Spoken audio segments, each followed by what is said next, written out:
Inca সাম্রাজ্যের ঐতিহ্যবাহী ধর্মীয় উৎসব ইন্তি রাইমি। সোমবার পেরুর কুসকো শহরে উদযাপিত হলো এই উৎসব।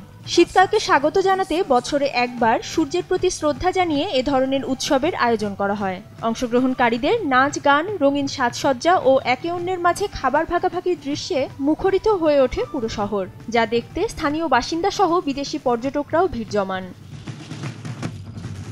সূর্যকে কেন্দ্র করে এই উৎসবের শুরু হয় একজন ইনকান নেতার অংশগ্রহণের মাধ্যমে, যেখানে তার অনুসারীরা তাকে চারপাশ দিয়ে ঘিরে থাকে।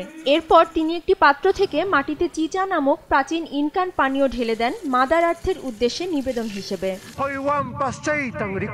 উৎসবের শেষ মুহূর্তে সূর্য দেবতা ইন্তির উদ্দেশ্যে প্রতীকী পশু বলি দেয়া হয়। পরে পুরোহিতরা সেই প্রাণীর হৃৎপিণ্ড আগুনে ফেলে তাহুয়ানতিনসুও সাম্রাজ্যের ভবিষ্যৎ নির্ধারণ করেন।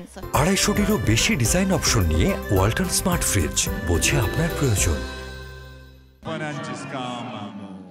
ইনকান সম্রাটের উপস্থিতিতে শেষবারের মতো 1535 সালে ইন্তি রাইমি উদযাপন করা হয়। তবে 1572 সালে স্প্যানিশ ভাইসরয় ফ্রান্সিসকো দে টলেডো এটি নিষিদ্ধ করেন। তার দাবি ছিল এটি ধর্মবিরোধী মূর্তি পূজার একটি আচার।